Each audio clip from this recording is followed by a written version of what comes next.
Hi friends, అందరికీ నమస్కారం. Friends, ఈ వీడియోలో 2 తెలుగు రాష్ట్రాలకు సంబంధించిన వెదర్ అప్డేట్ ఇప్పుడే రావడం జరిగిందండి. వీడియోలోకెళ్ళి పూర్తి వివరాలు తెలుసుకునే ముందుగా మన ఛానల్ని సబ్స్క్రైబ్ చేసుకోండి.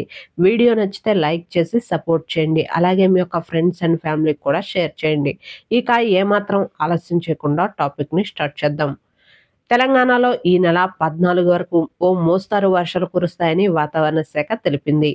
కొన్ని జిల్లాల్లో మాత్రం ఈదురుగాలు, ఉరుములు, మెరుపులతో కూడిన మోస్తారు వర్షాలు పడతాయని హెచ్చరించింది. ఈ మేరకు ఆయా జిల్లాలకు ఎల్లో అలర్ట్ జారీ చేసింది. ఆదిలాబాద్, కుమరం భీం, ఆసిఫాబాద్, మంచిర్యాల, నిర్మల్, నిజామాబాద్, జగిత్యాల, రాజన్న సిరిసిల్ల, వికారాబాద్, సంగారెడ్డి, మెదక్, కామారెడ్డి జిల్లాల్లో ఉరుములు, మెరుపులతో కూడిన వానలు కురుస్తాయని హైదరాబాద్ వాతావరణ కేంద్రం పేర్కొంది. ఈ జిల్లాల్లో గంటకు 30 నుండి 40 కిలోమీటర్ల వేగంతో ఈదురుగాలు వీస్తాయని వాతావరణ శాఖ తెలిపింది.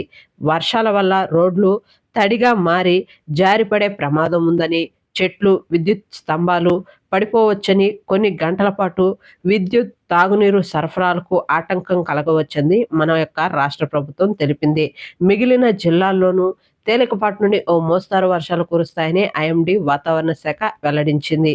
వాతావరణం కూడా చల్లగా ఉంటుందని వెల్లడించింది. ఈ నేపథ్యంలో మరికొన్ని రోజుల పాటు వేసవి తాపం నుండి ఉపశమనం లభిస్తుందని తెలిపారు. అలాగే ఏపీకి సంబంధించి కనుక చూసుకున్నట్లయితే ఏపీ రాష్ట్ర వ్యాప్తంగా కొన్ని జిల్లాల్లో చల్లగా ఉండే అవకాశం ఉందని, కొన్ని జిల్లాల్లో మాత్రం ఎండ తీవ్రత అదే విధంగా కొనసాగే అవకాశం ఉందని వాతావరణ శాఖ స్పష్టం చేసింది.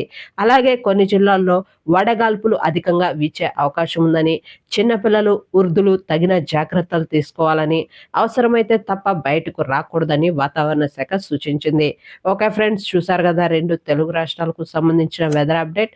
వీడియో నచ్చితే లైక్ చేయండి, మన ఛానల్ని సబ్స్క్రైబ్ చేసుకొని ఫాలో అవుతుండండి. Thank you.